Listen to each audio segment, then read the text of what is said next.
Hello, जय हिंद। मैं हूँ doctor Prashant Jagtap, farmer assistant commander central industrial security force and one of the top educators on Unacademy platform. आज हम लोग देखने वाले हैं इस वीडियो में कि असिस्टेंट कमांडेंट ये पोस्ट कौन से रैंक की आती है, इसके पे और पर्क्स क्या क्या है और इनकी ड्यूटीज़ क्या क्या है। तो जो असिस्टेंट कमांडेंट ये जो पोस्ट है, ये जो रैंक है सेंट्रल आर्म पुलिस फोर्सेस में, तो उनका रोल क्या है, उसके लिए रिक्रूटमेंट कैसे होता है, इसके लिए कौन कौन तैयारी करते हैं, ये सारी चीज़ें आज हम लोग इस वीडियो में देखने वाले हैं।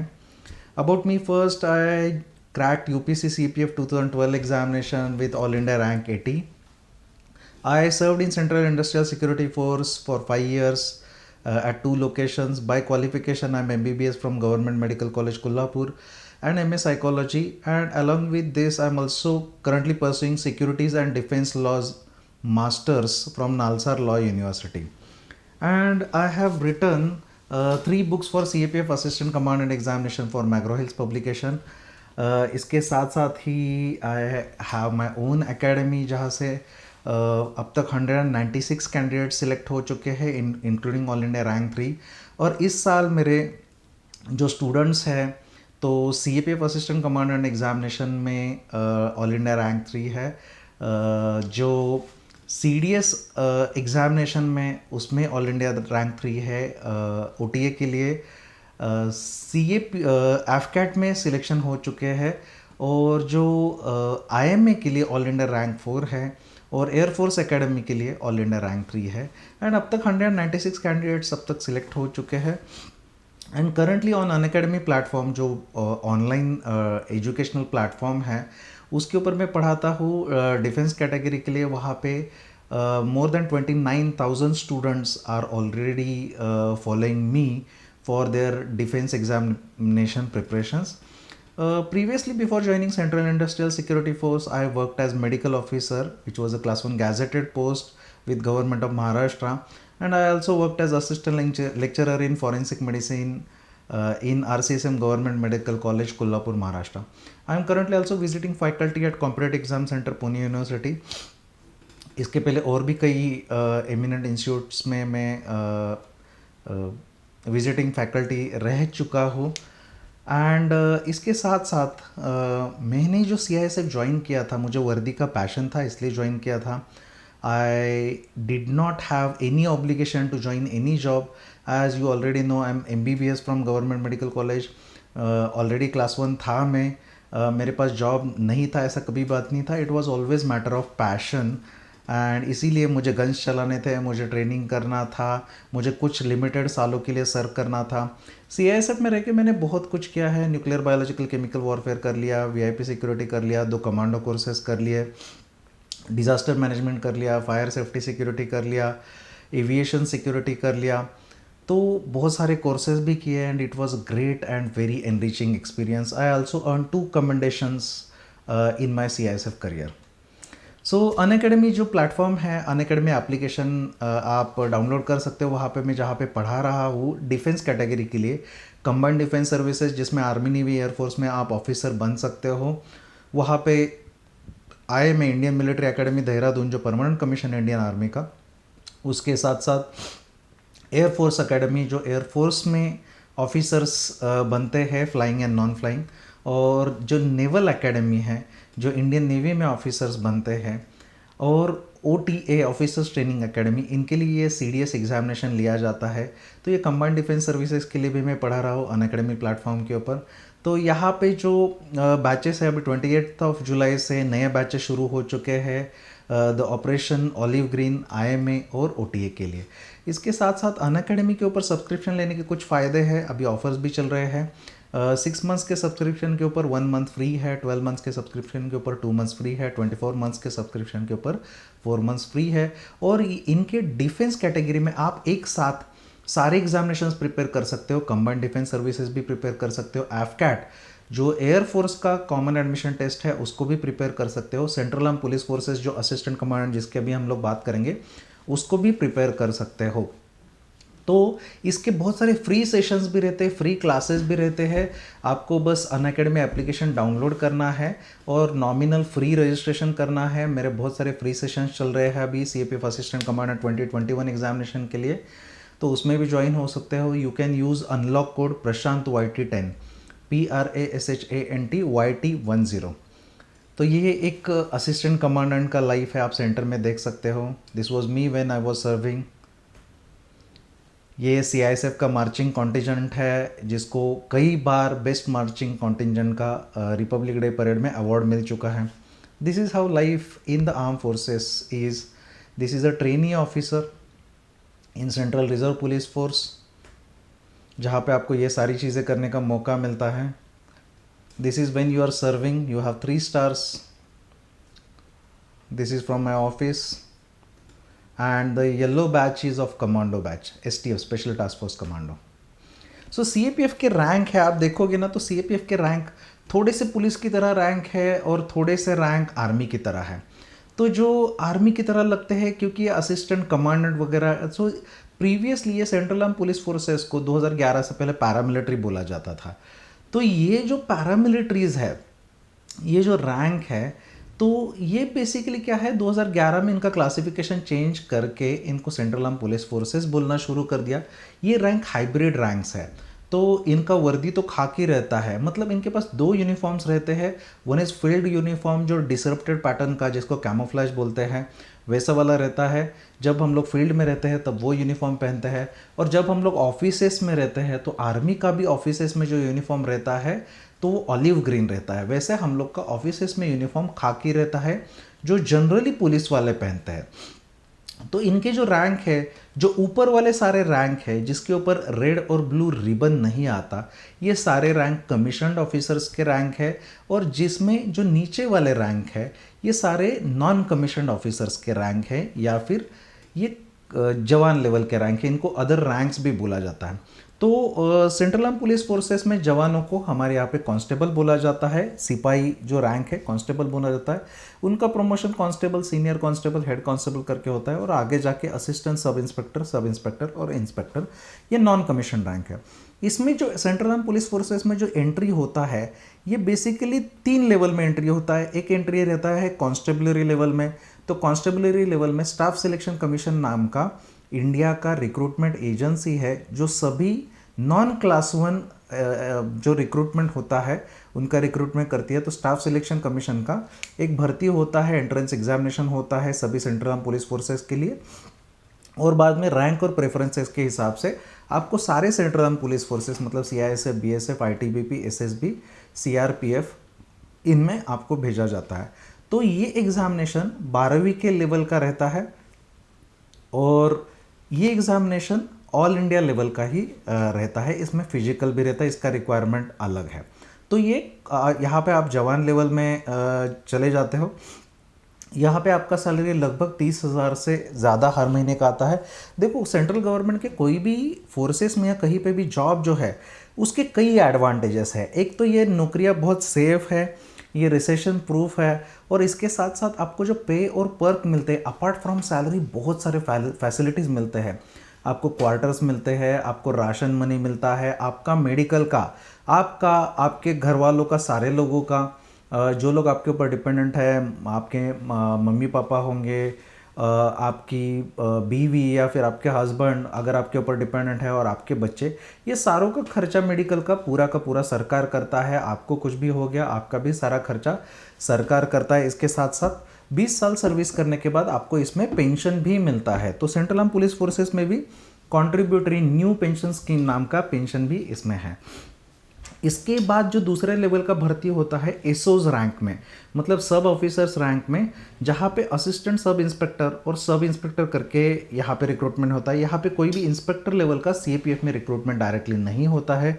इंस्पेक्टर लोग हमेशा यहाँ पे प्रमोशन से बनते हैं।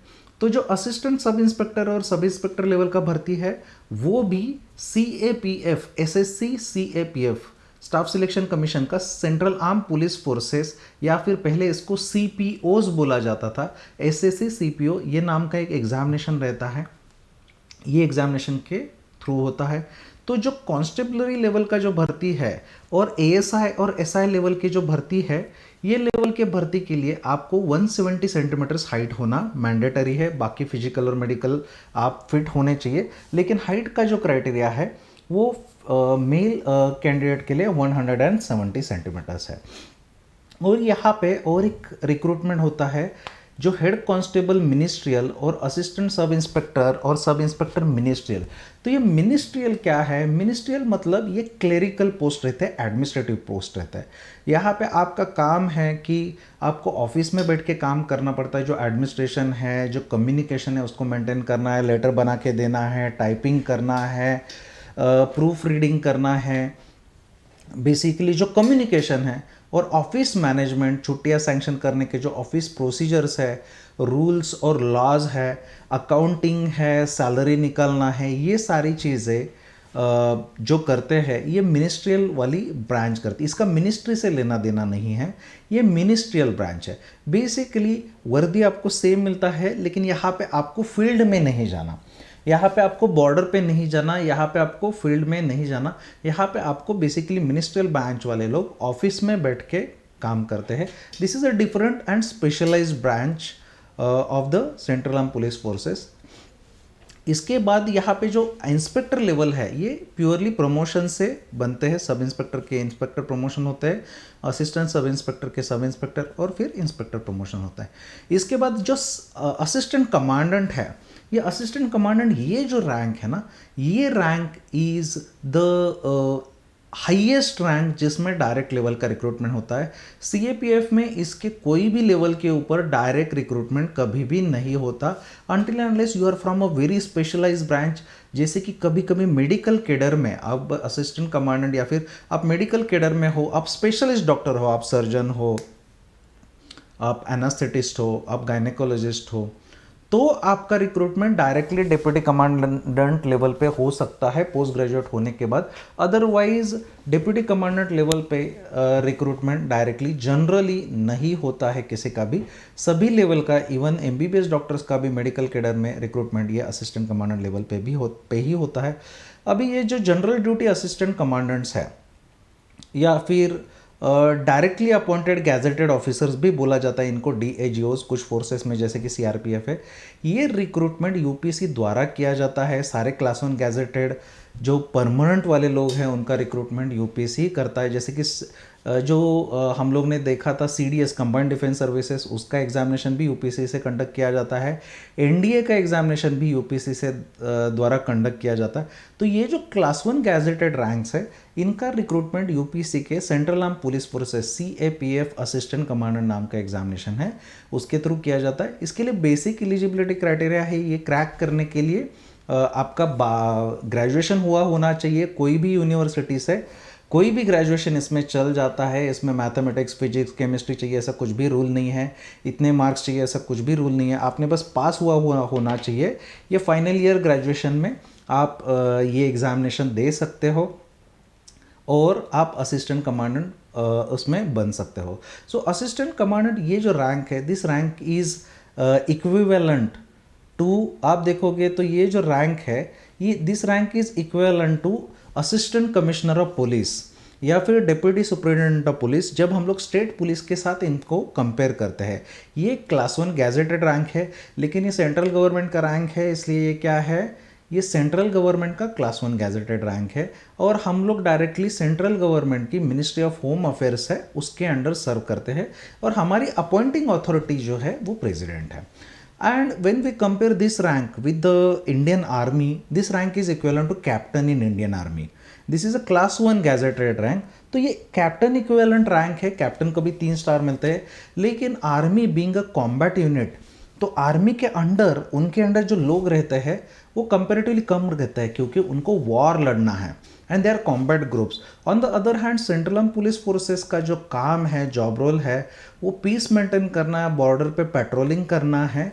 डायरेक्टली ऑलवेज कॉम्बैट रोल नहीं है, more of a managerial role है। तो यहाँ पे एक ऑफिसर के अंडर बहुत ज़्यादा लोग रहते हैं। यहाँ पे अगर आपके ऊपर असिस्टेंट कमांडेंट के ऊपर कंपनी कमांडर का चार्ज है, तो यहाँ पे लगभग 120, 130 से 140 तक लोग आपके अंडर डायरेक्टली सर्व करते हैं और आपके पास मेजर इम्पोर्टेंट डिसिप्लिनरी पावर्स भी रहते हैं, जैसे कि छुट्टी सैंक्शन करना, कुछ लोगों का बाकी का सारा चीज़ें अप्रूव कर देना, ये सारी चीज़ें आपके ही ड्यूटी डिप्लॉयमेंट वगैरह आपके कंपनी के अंडर आती है। आपके पास डिसिप्लिनरी पावर भी है, जैसे कि आप सस्पेंड वगैरह भी कर सकते हो।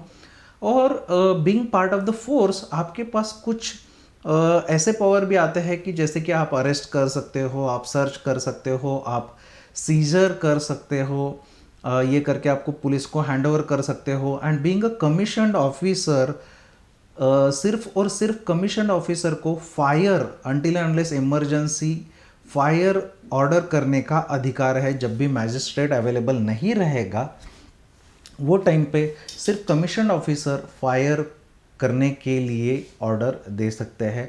आपका जो प्रमोशन है असिस्टेंट कमांडेंट का प्रमोशन डिप्टी कमांडेंट करके हो जाता है।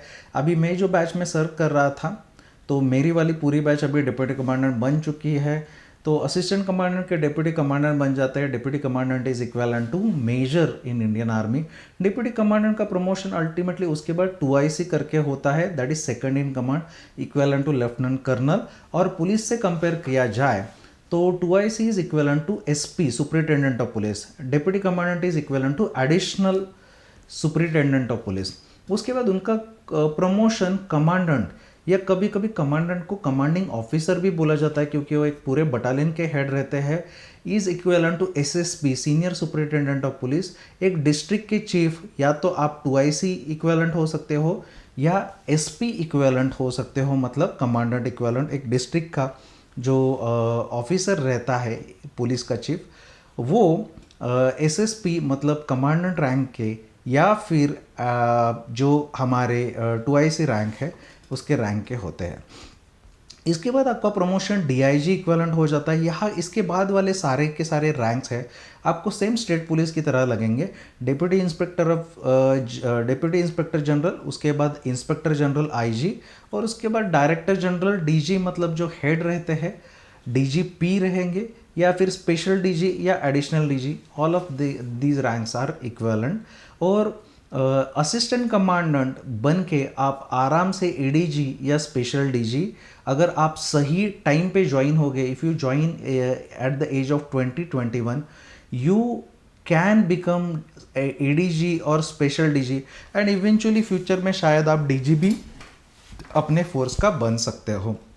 तो ये आपको हमेशा ये एडवांटेज मिलता है क्योंकि हमारा सीनियरिटी टाइम बाउंड है, तो सीनियरिटी के हिसाब से ही प्रमोशन जो है टाइम बाउंड होने के वजह से आप जितना जल्दी फोर्सेस को ज्वाइन करते हो, जितना जल्दी आप सिलेक्ट होते हो, उतना जल्दी आपका इवेंचुअली फाइनल प्रमोशन हो जाता है। अभी ये सेंट्रल आर्म पुलिस फोर्सेस को पहले पैरामिलिट्री फोर्सेस बोला जाता था। इसमें BSF, ITBP, SSB, CISF, CRPF, NSG, SPG ये सारे लोग आ जाते हैं। ये सब कुछ हर चीज़ करते हैं। बेसिकली इनके जो ऑपरेशंस है हाइब्रिड ऑपरेशंस हैं, इनको सिक्योरिटी भी मेंटेन करना है, बॉर्डर एरिया में सर्विलेंस भी करना है, इंसर्जेंसी, स्मगलिंग, ये सारी चीज़ों को भी रोकना है, क्रॉस बॉर्डर क्रिमिनल एक्टिविटीज़ भी रोकना है। इसके साथ साथ ड्रग्स से रिलेटेड भी इनको डील करना पड़ता है। वो एरिया में लॉ एंड ऑर्डर मेंटेन करने के लिए गवर्नमेंट को मदद भी करना है। इसके साथ साथ इनको इंटरनल सिक्योरिटीज़ ड्यूटीज़ भी करने हैं, जैसे इनको इंसर्जेंट्स के साथ भी लड़ना है, टेररिज्म के साथ भी लड़ना है, नक्सलिज्म के साथ भी लड़ना है। पीसफुल इंडिया के अंडर इलेक्शंस भी कंडक्ट करना इन्हीं का रिस्पॉन्सिबिलिटी रहता है, क्योंकि इलेक्शंस में लोकल फोर्सेस या स्टेट पुलिस के ऊपर रिलाई नहीं किया जा सकता because of their obvious political influence, because they serve in those areas. So CAPF India के टफेस्ट टेरेन में भी सर्व करते हैं, इंडिया के मोस्ट पीसफुल एरियाज़ में भी रहते हैं। सेंट्रल आर्म पुलिस फोर्सेस आपको सिटीज़ में भी मिलेंगे, सेंट्रल आर्म पुलिस फोर्सेस आपको रिमोटेस्ट लोकेशंस पे भी मिलेंगे, और उन्होंने अपना अपना स्पेशलाइजेशन बना के रखा है। सेंट्रल रिजर्व पुलिस फोर्स, जो रिजर्व पुलिस फोर्स और इंडिया का सबसे बड़ा सेंट्रल आर्म पुलिस फोर्सेस है, वो कई देशों के आर्मी से भी बड़ा है। इनका स्पेशलाइजेशन है कि देश के जितने भी इंटरनल सिक्योरिटी से रिलेटेड प्रॉब्लम है उसको डील करने में मदद करना। जैसे जम्मू कश्मीर में जो ये टेररिज्म है, इंसर्जेंसी है, इससे लड़ने के लिए भी वो डिप्लॉयड है। उसके साथ साथ पूरे देश भर में जहाँ जहाँ पे भी इलेक्शन होते हैं उसको इलेक्शन को कंडक्ट करना, पीसफुली मैनेज करना, ये इनका काम है। इसके साथ साथ इंसर्जेंसी से भी ये लोग डील कर रहे हैं। डिज़ास्टर मैनेजमेंट में भी देश में ये मदद करते हैं। उसके बाद है central industrial security force. Central industrial security force जो इस्टेब्लिश हुआ था वो इंडस्ट्रीज, पब्लिक सेक्टर अंडरटेकिंग्स को सिक्योरिटी देने के लिए इस्टेब्लिश हुआ था, जो बहुत इंपॉर्टेंट और सेंसिटिव है नेशन के लिए, स्टेबिलिटी के लिए, इकोनॉमी के लिए। फिलहाल central industrial security force is one of the expanding security forces. This force is unique in the sense that central industrial security force is not burden on national exchequer. ये tax payer के पैसे के ऊपर चलने वाला force नहीं है, in fact ये सरकार को पैसे कमा के देने वाला फोर्स है। सेंट्रल इंडस्ट्रियल सिक्योरिटी फोर्स जो जो इंस्टॉलेशंस को सिक्योरिटी देता है, भले वो पब्लिक सेक्टर अंडरटेकिंग हो, प्राइवेट हो, ये सारे अंडरटेकिंग से सीआईएसएफ को पैसा मिलता है, अल्टीमेटली गवर्नमेंट को मिलता है और गवर्नमेंट उस पैसे से ही सीआईएसएफ को सैलरी देता है। सीआईएसएफ कहाँ कहाँ पे डिप्लॉयड है? सभी मेजर माइनिंग एरियाज, भले वो नक्सलाइट एरिया में हो, सभी major power plants, hydel power plants जैसे कि उरी से लेके किश्तवाड़ तक जो जम्मू कश्मीर में एक कॉर्नर में है, मेजर पोर्ट्स जैसे कि आप अंडमान निकोबार में जाओगे वहाँ का एयरपोर्ट है, मेजर पोर्ट्स, मेजर एयरपोर्ट्स, ये सभी सीआईएसएफ के पास है। इसके साथ साथ कुछ हिस्टोरिक मोन्यूमेंट्स है जैसे रेड फोर्ट है, ताजमहल है, वो भी प्रोटेक्शन के लिए सीआईएसएफ के पास है। कुछ प्राइवेट इंस्टॉलेशंस भी है जैसे रिलायंस की इंडिया के सबसे बड़ी रिफाइनरी जामनगर की सीआईएसएफ के पास है। सीआईएसएफ का एक स्पेशलाइज्ड विंग भी है फायर सर्विसेज।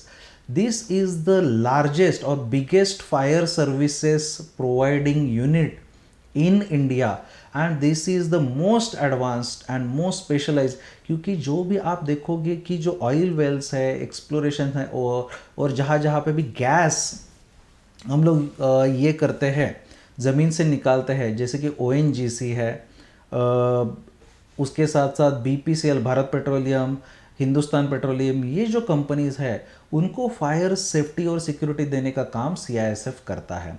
इसके साथ साथ सीआईएसएफ सभी न्यूक्लियर इंस्टॉलेशंस के ऊपर भी सिक्योरिटी देता है। डिपार्टमेंट ऑफ स्पेस मतलब इसरो के सभी इंस्टॉलेशंस को भी सिक्योरिटी देना सीआईएसएफ का ही काम है। इसके साथ साथ इन्फोसिस के 3 यूनिट्स को भी सीआईएसएफ सिक्योरिटी दे रहा है, टाटा के काफ़ी सारे पावर प्लांट्स को भी सीआईएसएफ सिक्योरिटी दे रहा है। सशस्त्र सीमा बल एक स्पेशलाइज बॉर्डर गार्डिंग फोर्स है जो इंडिया नेपाल और इंडिया भूटान, ये जो 2 बॉर्डर है, जो 2 बॉर्डरिंग स्टेट है जहाँ के बॉर्डर पोरस है, उनके यहाँ पे बॉर्डर में सेफ्टी सिक्योरिटी देने का और बॉर्डर गार्डिंग करने का काम करता है। Indo Tibetan border police is a specialized force in India, क्योंकि माउंटेन वॉरफेयर में 24/7 ड्यूटी में रहने वाला ये इकलौता फोर्स है। और ये फोर्स इतना यूनिक है कि ये फोर्स के सभी पर्सनल, जिनको हिमवीर बोला जाता है, ये सारे लोग माउंटेनियरिंग में, स्कीइंग में ट्रेंड है। All this personnel are trained in skiing and mountaineering, क्योंकि ये फोर्स इंडिया चाइना बॉर्डर पे पूरा हिमालयन टेरेन है, वहाँ पे ये force harshest of the harsh climates में वहाँ पे ये फोर्स इंडिया की रक्षा करता है। आपको जो गलवान पता है, जो LAC है, लाइन ऑफ एक्चुअल कंट्रोल, जो चाइना के साथ है, वहाँ पे इंडियन आर्मी के साथ ही साथ ये फोर्स वहाँ पे तैनात है। उसके बाद जो सबसे हम लोग को पता रहता है, सबसे पॉपुलर फोर्सेस में से एक बॉर्डर सिक्योरिटी फोर्स। ये बॉर्डर सिक्योरिटी फोर्स जो है ये हम लोग के जो इंडिया पाकिस्तान के साथ जो बॉर्डर है, आपने बॉर्डर मूवी में भी देखा होगा, इंडिया पाकिस्तान के बॉर्डर को, जो इंटरनेशनल बॉर्डर है, उसको ये गार्ड करता है। और इंडिया बांग्लादेश, पाकिस्तान जो बांग्लादेश जो है ये 1971 से पहले ईस्ट पाकिस्तान हुआ करता था, पाकिस्तान का ही एक हिस्सा था, तो उसको गार्ड करने का काम भी ये बीएसएफ ही करता है। तो ये बीएसएफ दोनों इंडिया के मेजर, जो हमारा जो दुश्मन राष्ट्र है पाकिस्तान, उसके साथ 2 जगह पे बीएसएफ सर्व करता है। बीएसएफ बहुत सारे वॉर में ऑलरेडी पार्टिसिपेट कर चुका है और बीएसएफ का डिस्टिंक्शन भी है। बीएसएफ कारगिल वॉर में भी पार्टिसिपेट कर चुका है। बीएसएफ 1971 वॉर में भी पार्टिसिपेट कर चुका है। बीएसएफ ने 1971 वॉर में मुक्ति बाहिनी के लोगों को ट्रेन भी किया था। और बीएसएफ का काम सिर्फ और सिर्फ बॉर्डर गार्डिंग नहीं है, क्रॉस बॉर्डर इंटेलिजेंस कलेक्ट करना। अभी आपने देखा होगा कि जो पाकिस्तान क्या करता है, पाकिस्तान गोल्डन क्रिसेंट का एक पार्ट है जहाँ पे अफगानिस्तान, पाकिस्तान, ईरान है, जहाँ पे सबसे ज़्यादा ओपियम उगाया जाता है या फिर बेचा जाता है। और वो लोग इंडिया को नशे में ये करने के लिए वहाँ से पैसे लेके वहाँ से स्मगलिंग चलता है इंडिया में ड्रग्स का। तो ये जो ड्रग्स का स्मगलिंग चलता है ये पंजाब बॉर्डर के पास होता है। तो वहाँ पे ये स्मगलिंग रोकना भी बीएसएफ की एक रिस्पॉन्सिबिलिटीज़ में से ही एक है। अभी पाकिस्तान या फिर जो टेररिस्ट है वहाँ के, वो लोग ड्रोन्स को यूज़ करना शुरू कर दिया है। तो एंटी ड्रोन ऑपरेशंस करना भी बीएसएफ का काम है। बीएसएफ पिछले 4-5 सालों में कई सौ ड्रोन्स ऑलरेडी गिरा चुका है। तो इनका काम जो है सीएपीएफ का, बेसिकली इनका ड्वेल जॉब है, आर्मी का और पुलिस का दोनों का भी काम करते हैं। ये अरेस्ट भी करते हैं और इनके साथ साथ अगर वॉर लड़ना पड़े, their responsibility is to hold the line till army comes there for the assault.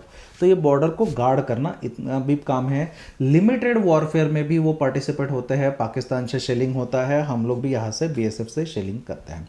सो ये असिस्टेंट कमांडेंट जो रैंक है जिसकी हम लोग बात कर रहे थे, जो क्लास 1 गैजेटेड ऑफिसर रैंक है, कमीशन ऑफिसर रैंक है, कैप्टन इक्विवेलेंट या फिर deputy superintendent of police equivalent, इनकी जो सैलरी रहती है, दिस सैलरी द जो बेसिक है, this is same as that of the salary of any Indian administrative services, IAS IPS officer या इंडियन आर्मी में जो लेफ्टिनेंट या ऑफिसर बनते हैं, नेवी में बनते हैं, एयरफोर्स में बनते हैं, इनकी सबकी बेसिक सैलरी सेम रहती है। In this sense, in fact Indian police services IPS जो ऑफिसर ज्वाइन होते हैं, जब वो शुरुआत में पहले पोस्टिंग पे जाते हैं, they join in the same rank, assistant commissioner of police और डिप्टी सुपरिटेंडेंट ऑफ पुलिस। वो डायरेक्टली एसएसपी नहीं बनते हैं, वो प्रमोशन के बाद उनको बाकी के रैंक लग जाते हैं। पहले उनके कंधे के ऊपर भी 3 ही स्टार रहते हैं। दीज आर इक्विवेलेंट रैंक्स, जो इनिशियल रैंक रहते हैं। तो इनका जो सैलरी है 56,100 बेसिक सैलरी है ये सारे लोगों का। लेकिन सेंट्रल आर्म पुलिस फोर्सेस में कोई भी सिविलियन जॉब से सैलरी ज़्यादा मिलता है। आर्मी में सैलरी और भी ज़्यादा मिलता है क्योंकि उनको मिलिट्री पे अलाउंसेस एक्स्ट्रा मिलते हैं। सो सीपीएफ में जो सैलरी मिलता है, ये सैलरी जिस दिन आप ट्रेनिंग जाओगे उस दिन से ही शुरू हो जाएगा। ऐसा नहीं है कि ट्रेनिंग में आपको कोई स्टाइपेंड मिलता है कम, ट्रेनिंग दिनों में आपको पूरा सैलरी मिलता है क्योंकि आप उस दिन से ही देश के लिए सर्विस कर रहे हो, इवन तो यू आर बीइंग ट्रेंड। तो जो सैलरी है 56,100 सैलरी है, उसके साथ साथ आपको यूनिफॉर्म अलाउंस मिलेगा। बाद में जाके आपको गवर्नमेंट बंगलो, क्वार्टर मिलते हैं, आपको खुद व्हीकल मिल जाता है। आर्मी में भी इंडिविजुअल व्हीकल मिलना बहुत मुश्किल है, लेकिन सीएपीएफ में लगभग हर एक ऑफिसर को व्हीकल मिलता है। बाकी के एलिजिबल अलाउंसेस, डियरनेस अलाउंस, महंगाई भत्ता जो आप जानते हो, वो ये सैलरी में ऐड हो जाता है। आपको एलटीसी मिलता है, बच्चे होने के बाद चिल्ड्रन एजुकेशन अलाउंस मिलता है। हिल एरिया अलाउंसेस आपको अलग से मिलते हैं, आपको हार्ड एरिया अलाउंसेस अलग से मिलते हैं। सो लगभग ट्रेनिंग टाइम के आपका सैलरी लगभग चला जाएगा 70,000 टू 80,000 के आसपास, फोर्स टू फोर्स। और आपका ट्रेनिंग सेंटर कहाँ पे है उसके ऊपर ये वैरी होता है कौन से फोर्सेस में है। तो 70,000 टू 80,000 इनिशियल आपका सैलरी है। और जब आप फील्ड में चले जाओगे तो आपके अलाउंसेस बढ़ते हैं तो आपका सैलरी बढ़ता है। Your salary can be anything between 80,000 to 1,10,000।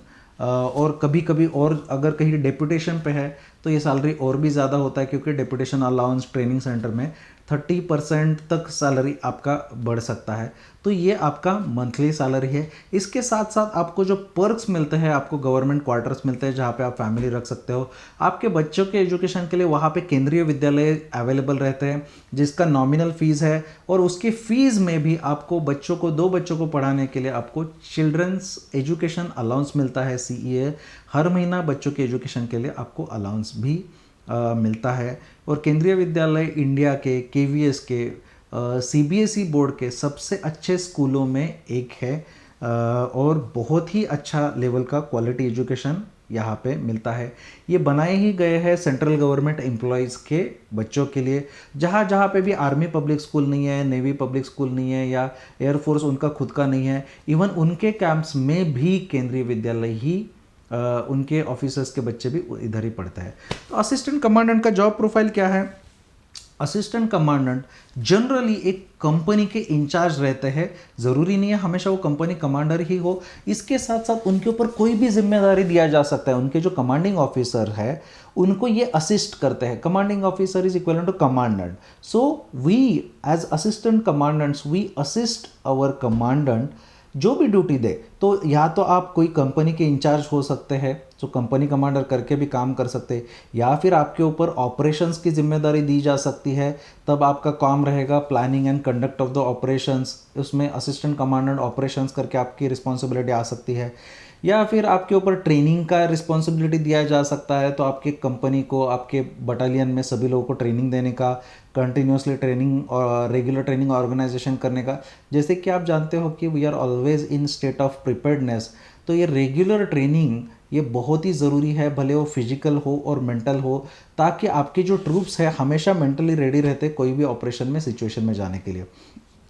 आपके ऊपर ऑर्गेनाइजेशनल भी कोई एडमिनिस्ट्रेटिव रिस्पॉन्सिबिलिटी दिया जाता है, उसको असिस्टेंट कमांडेंट एडमिनिस्ट्रेशन बोला जाता है।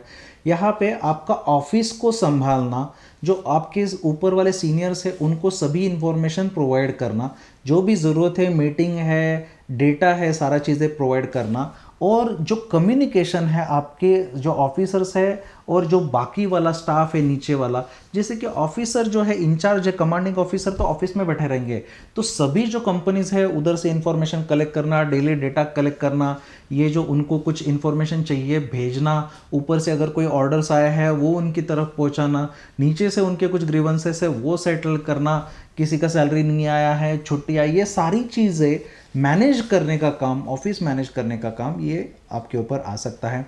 इसके साथ साथ आपके पास जो हमारा कोर्ट जिसको बोला जाता है, कोर्ट जहाँ पे हमारे सारे आर्मरी, जहाँ पे वेपन्स और एक्सप्लोजिव रखे रहते हैं, उसका भी आपके ऊपर चार्ज आ सकता है। जहाँ पे आपका रिस्पॉन्सिबिलिटी है कि सारे वेपन्स ये सर्विस कंडीशन में होने चाहिए। अगर वो ख़राब हो गए हैं, उसमें कुछ तकनीकी प्रॉब्लम्स आ रहे हैं, उसको जाके जो रिपेयर सेंटर्स रहते हैं उधर से जाके रिपेयर करा के लेके आना। कोई चीज़ें हैं उनको स्टेट ऑफ रेडीनेस में रखना। जब भी आपका कोई कंपनी, अगर सीईओ साहब ने ऑर्डर दे दिया कि एक कंपनी अभी इलेक्शन में जाएगा, उनके लिए अलग से वेपन लेके, वो अलग से वेपन परमानेंटली उधर चले जाएंगे।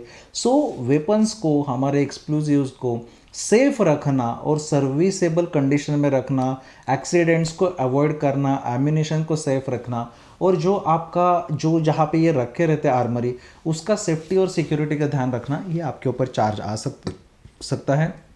एडमिनिस्ट्रेटिव ऑफिसर्स, आपके पास डिसिप्लिनरी पावर्स भी आते हैं, आपको इंक्वायरी भी कंडक्ट करना पड़ता है। तो वो भले वो प्रिलिमिनरी इंक्वायरी हो, डिपार्टमेंटल इंक्वायरी हो, आपके सबॉर्डिनेट्स के खिलाफ कोई भी अगर कंप्लेंट्स आए हैं या कोई बाहर से कंप्लेंट आया है, कोई केस बना हुआ है, कोर्ट में जाना है, तो ये भी आपके ऊपर रिस्पॉन्सिबिलिटी आ सकता है। अगर आपके पास D D O, drawing and disbursing officer का चार्ज है, तो सारे लोगों के पे और अलाउंस कैलकुलेट करना, इसका बुक कीप करना, और आपके साइन से ही सारा पैसा सरकारी अकाउंट से वहाँ पे वो लोग के अकाउंट में सैलरी चला जाएगा, ये मेंटेन करना, ये आपका काम रहता है उधर। आपके पास अगर प्रोविजनिंग का चार्ज है, तो आपके जो स्टॉक्स रहते हैं सभी लोगों के लिए, वो स्टॉक्स को मैनेज करना ये आपका रिस्पॉन्सिबिलिटी है। जैसे कि लाइफ जैकेट्स है, जैसे कि बुलेट प्रूफ जैकेट्स है, जैसे कि हेलमेट है, जैसे कि वर्दियाँ है लोगों के लिए, पहले तो ऊपर से आती थी सभी।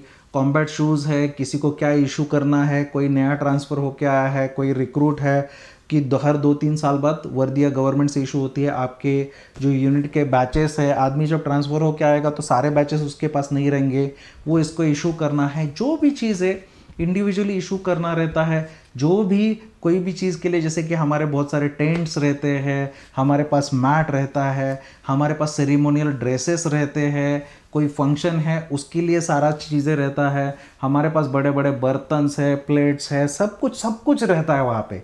ये सारी चीज़ें सरकारी है। तो यह सारी चीज़ों को वर्किंग कंडीशंस में रखना, जिसको भी जब भी चाहिए इशू करना, कभी कभी दूसरे यूनिट से कोई चीज़ें मांगी जाती है उनको दे देना, बैंड के इक्विपमेंट्स रहते हैं हमारे सारे, तो ये लोगों को प्रोवाइड करना, बैंड जब भी जाता है फोर्सेस का उनके यूनिफॉर्म मेंटेन करना, कोई चीज़ें फटी है, कोई चीज़ें ये है, कुछ तकनीकी चीज़ें हैं तो उसको संभालना, ये आपके ऊपर रिस्पॉन्सिबिलिटीज़ रहता है। आपके ऊपर आपके कैंप के सिक्योरिटी का भी चार्ज हो सकता है, तो क्लोज सुपरविजन रखना, सिक्योरिटी मेस इंचार्ज भी आप हो सकते हो। एक बटालियन में कभी कभी 1,500 2,000 कई कई जगह पे 3,000 लोग भी रहते हैं फोर्सेस। इनका सारों का खाने का ठीक से बंदोबस्त करना, क्वालिटी मेंटेन करना, खाने के लिए चीज़ें प्रोक्योर करना, उनको हेल्दी और टेस्टी खाना मिले ये इंश्योर करना, उनके ग्रीवेंसेस दूर करना, ये भी आपके ऊपर रिस्पॉन्सिबिलिटी हो सकता है। आपके ऊपर आपके फोर्स को रिप्रेजेंट करने का रिस्पॉन्सिबिलिटी भी दिया जाता है। बहुत बार आपको भेजा जाएगा दूसरे मीटिंग्स में, दूसरी जगह पे इंटेलिजेंस ब्यूरो की मीटिंग में जाएगा भेजा, या फिर चीफ मिनिस्टर है, कोई मिनिस्टर्स आते हैं, उनको हमारे पर्सपेक्टिव समझाना, उनके मीटिंग में on the behalf of force participate करना, लोकल अथॉरिटी के साथ इंटरेक्शन करना, जैसे आईपीएस है, आईएएस है, उनका कोई लोकल एरिया में मीटिंग है उसको अटेंड करना, ये भी चीज़ें ऑपरेशंस के टाइम पे कोऑर्डिनेट करना, ये भी रिस्पॉन्सिबिलिटी आपके ऊपर आ सकता है। आपके ऊपर बटालियन हेडक्वार्टर का रिस्पॉन्सिबिलिटी भी आ सकता है, कोई सपोर्ट चाहिए, कोई भी चीज़ें चाहिए, और local housing logistic side arrange करना, एडमिनिस्ट्रेटिव, ये भी आपके ऊपर रिस्पॉन्सिबिलिटी आ सकता है। आपके जो प्रमोशंस है assistant commandant to deputy commandant, deputy commandant is equivalent to additional superintendent of police, जो मेरी सारी बैच अभी बन चुकी है, ये इज इक्वलेंट टू मेजर।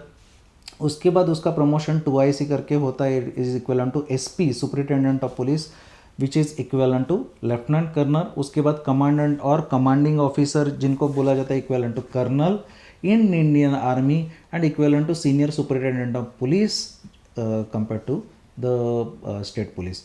उनका प्रमोशन बाद में deputy inspector general, additional DG या फिर स्पेशल डीजी करके, असिस्टेंट कमांडेंट से फिलहाल एडीजी या स्पेशल डीजी तक प्रमोशन हो सकता है।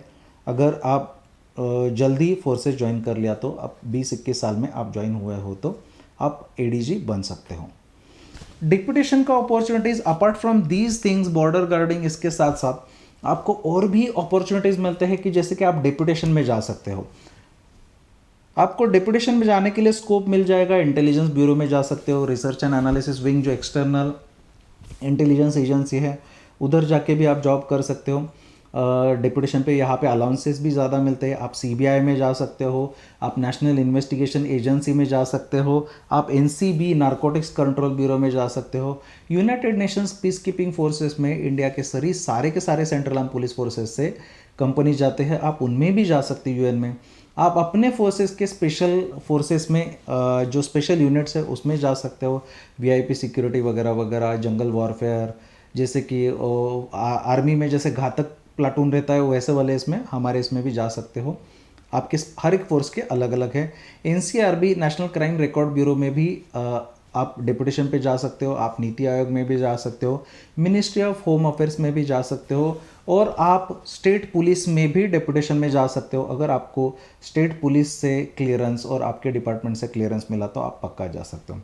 इसके साथ साथ आप वीआईपी सिक्योरिटी में भी जा सकते हो, आप स्पेशल टास्क फोर्सेस में जा सकते हो, आप एरिया वेपन में कुछ वेपन्स में स्पेशलाइजेशन कर सकते हो, आप माउंटेनियरिंग कर सकते हो, आप एवरेस्ट पे चढ़ने के लिए जा सकते हो, सब कुछ सरकारी खर्चे से होगा। काउंटर इंसर्जेंसी में जा सकते हो, न्यूक्लियर बायोलॉजिकल केमिकल वॉरफेयर में स्पेशलाइजेशन कर सकते हो, फायर सेफ्टी सिक्योरिटी में कर सकते हो, एनडीआरएफ में नेशनल डिजास्टर रिस्पांस फोर्स में जा सकते हो, जहाँ पे आप डिजास्टर मैनेजमेंट में स्पेशलाइजेशन कर सकते हो, medical first respondent first aid में कर सकते हो, आप ट्रेनिंग में जा सकते हो, collapse structure search and rescue specialization कर सकते हो, कैनाइन ट्रेनिंग, K9 ट्रेनिंग आजकल जिसको बोला जाता है, आपके जो कैनाइन स्क्वाड्स हैं या फिर आपके जो बॉम्ब डिस्पोजल है वहाँ पे भी आप स्पेशलाइजेशन कर सकते हो, साइबर सिक्योरिटी में कर सकते हो, अकाउंटिंग में जो फोर्सेस से रिलेटेड है उसमें कर सकते हो, कंसल्टेंसी कर सकते हो, सीआईएसएफ सिक्योरिटी कंसल्टेंसी भी करता है, एविएशन सिक्योरिटी में जा सकते हो, माउंटेनियरिंग जो मैंने बताया उसमें जा सकते हो, काउंटर टेररिज्म, वर्टिकल इंटरेक्शंस आपके बहुत सारे होते रहते हैं, अर्बन वॉरफेयर एक all together different ball game है, उसमें भी आप जा सकते हो, टैक्टिक्स में स्पेशलाइजेशन कर सकते हो, anti hostage anti hijacking operations में भी आपको स्पेशलाइजेशन करने का यहाँ पे मौका मिल सकता है। आपको दूसरे देशों के साथ मिलिट्री एक्सरसाइजेस में भी शामिल हो सकते हो। यस, सीएपीएफ दूसरे देशों के साथ मिलिट्री एक्सरसाइजेस में ही शामिल होते हैं। आप एसपीजी स्पेशल प्रोटेक्शन ग्रुप या फिर एनएसजी नेशनल सिक्योरिटी ग्रुप्स में भी जा सकते हो। आपको ट्रेनिंग करने के लिए हायर लेवल के कोर्सेज करने के लिए आपको दूसरे देशों में भी भेजा जाता है। तो ये था basic central arm police forces का। मैं और वीडियो लेके आऊँगा जिसमें मैं बताऊँगा कि सीएपीएफ एग्जामिनेशन का तैयारी कैसे करना है, आपको बेसिक तैयारी कैसे करना है, आप क्या क्या कर सकते हो। सीएपीएफ असिस्टेंट कमांडेंट एग्जामिनेशन हो या डिफेंस एग्जामिनेशन हो, अनअकैडमी के ऊपर हमारे ऑनलाइन लाइव कोर्सेज चलते रहते हैं, हमारे फ्री कोर्सेज भी चलते रहते हैं, और हमारे अनअकैडमी प्लस के ऊपर जो है वो पेड कोर्सेज भी चलते रहते हैं। आप अगर हमारे कोर्सेज में ज्वाइन होना चाहते हो, अनअकैडमी एप्लीकेशंस को डाउनलोड कीजिए और फ्री रजिस्ट्रेशन कर दीजिए and use the unlock code Prashant YT10 PRASHANTYT10, जिससे आपको अनअकैडमी के सारे फ्री कोर्सेज आपको अनलॉक हो जाएंगे CDS FCAT CAPF exam category के लिए। और आप मेरे सारे फ्री कोर्सेज, मेरे दिन में 3 लेक्चर्स जो रहते हैं वो फ्री रहते हैं और 3 लेक्चर्स मेरे पेड रहते हैं। तो ये सभी क्वालिटी वाले लेक्चर्स भी आप इसमें ज्वाइन कर सकते हो। मेरा डेली सुबह 7 बजे का क्लास फ्री रहता है जिसमें हम लोग करंट अफेयर्स प्रिपेयर करते हैं। और जो अगर आप मेरे पेड कोर्सेज में या CDS FCAT CAPF कैटेगरी में, SSB में, कहीं पे भी, या फिर अनअकैडमी में कोई भी कोर्सेज में, पेड कोर्सेज में ज्वाइन होना चाहते हो, you can use the same unlock code Prashant YT10 to get 10% off, PRASHANTYT10 to get 10% off on all paid subscriptions. और ये 20 जुलाई से हम लोग का इंडियन मिलिट्री एकेडमी का IMA का, मतलब CDS का IMA और OTA का नया बैच शुरू हुआ है। आप चाहते हो तो ज्वाइन हो सकते हो। CAPF असिस्टेंट कमांडेंट 2022 एग्जामिनेशन, अगले साल के लिए जो कोर्स एग्जामिनेशन है उसके लिए कोर्सेज हमारे अगस्त 2021 में शुरू हो जाएंगे। This is my referral code Prashant YT10। This is the office of the assistant commandant. This was me when I was serving. हर एक असिस्टेंट कमांडेंट को जनरली गाड़ी मिलता है, सरकारी ग्लैमर मिलता है, स्टेटस मिलता है, एक फन भरा लाइफ भी है। Thank you very much. जय हिंद।